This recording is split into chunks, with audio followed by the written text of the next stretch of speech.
Well, something a little different in the dyno cell today that we're working on, and this one's getting tuned, and this is a Citroen C1 with an aftermarket turbo kit on it. So it's on an AEM Piggyback ECU. We're going to have a look and see how far we can get with that. But okay, let's do what we can.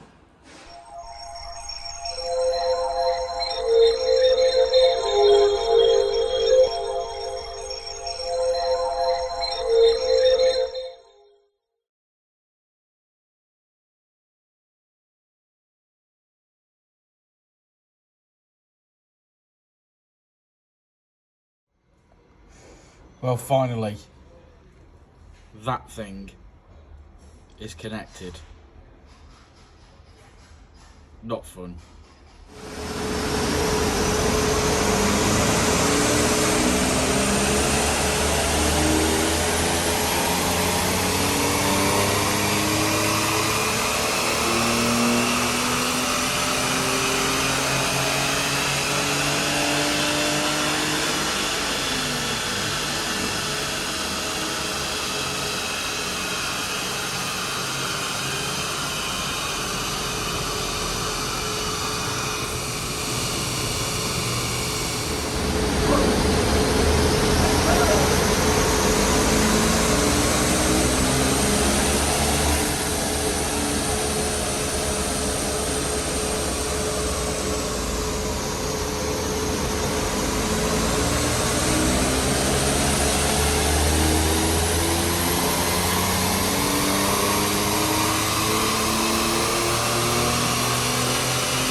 I have been here the whole time. I was here 6 hours on the first day.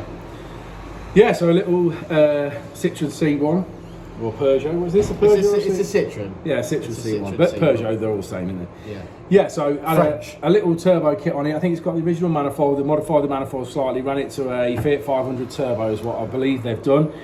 They've made up a little sort of custom exhaust, a little bit of a front mount. It's all homebrew stuff. It's not a nice, amazingly full fabricated kit. It's like nickel oil clamps and loads of silicon joins and whatever else. To be honest, we normally don't take this sort of thing on, but the chap was a real pleasant guy, and he said, look, I can't get anyone to do it. And no one's interested, no one will do it. I've got a Piggyback AEM ECU. You can only reduce ignition timing. We can only obviously add or subtract fuel from it. It coughs, it splutters, it sort of runs. I've got it up and working. It was on a car previously. I bought the whole kit. I bought the ECU. I've wired it in. You know, this is how I've done it. It had everything documented really nice.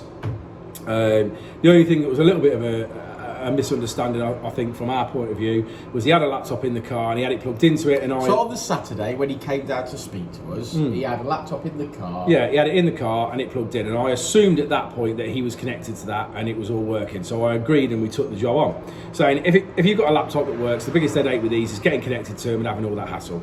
Anyway, when the car turned up, it turned out he hasn't got it connected and it wasn't running. So then we had that problem. So we did spend a bit of time on Monday going through that. Which, to be fair, Dan put his time into that. I wasn't too interested because I know how much of a pain it can be. Put it this way, right? 3 hours it took me to sort the COM ports out, to get the baud rates on that COM port so that it would fix, because obviously the laptops are much newer technology than the old FIC. 3 hours and I fluked it. Yeah, got it working. I actually fluked it and it got it working. We spent an hour or two, didn't we, looking at it? Yeah, we did. And then the laptop went into sleep mode and forgot all the COM port settings. And because I fluked it the first time, I spent another 3 hours trying to get it up and running. To realise that it's not ever going to run unless it's in an Windows XP virtual machine. Yeah. So yeah, became a nightmare. So we rang the customer. Customer's quite savvy and he's like, knows what he's doing. So he said, right, I'll get Windows XP on a laptop. I'll come and I'll get it sorted, which to be fair to him, he did yesterday. He did. We hadn't then got an RPM signal, which we knew on the first day, to be fair, but that was part of the thing to sort. But first of all, was like getting connected to it. So then he obviously sorted out his crank signal, got all that working, got RPM working. So we've got RPM versus pressure. So we've got a map that would obviously work. We pulled it in today and we've managed to map it. Now, it's never going to be brilliant. It's never going to be 100% because it isn't, because it's a piggyback ECU. All the original signals for the ECU you cannot see. You don't know what's going on. You don't know what the ignition timing is. All you can do is take an educated guess.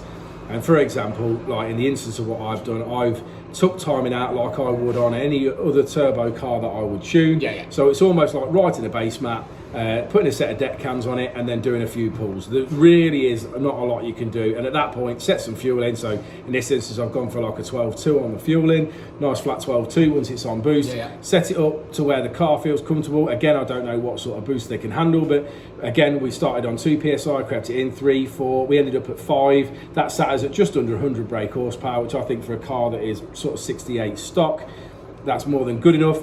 If I pushed on a little bit more with boost, we started to get a cough flow down, which obviously could be a core pack just literally can't handle it, or a plug. We pulled the plugs out, I've gapped them a little smaller. That seemed to get rid of that little cough at 5 PSI. And then we left it at that basically, because at 100 horsepower, 5 PSI, we had fuel there, everything seemed okay, we got no debt or knock-in or debt. And it seemed good, so we left it. We've left it at that, just literally just shy of 100 brakes, so 98.7 brake horsepower, whatever it was. Yeah. So I think it's just have a little road test in it now and see if it drives all right on the road, and that'll be the end of that. Shall we? Should we go for a road test? Probably will, yeah. Excellent. Well, we'll have a look at a graph, I guess. Yeah. Let's do it. Let's have a look at a bit of a French turbo-ish graph. Okay, so as per usual, red line is as she came in, blue line is as she leaves. You can see the power that we've made there on the graph. Yeah, and we finish on, as Richard says, 98.5 brake horsepower on a custom map. There we go. Nice little French red roller skate with some boost. That's going to be fun. It's certainly a project and someone's going to be very proud of it. So there we go. So thanks for stopping by and checking our video out and getting here to the end point of the video. Dripping baguette is the code word. So if you do see this video, drop the dripping baguette code word down at the bottom. We appreciate that, and we'll see you all on the next one.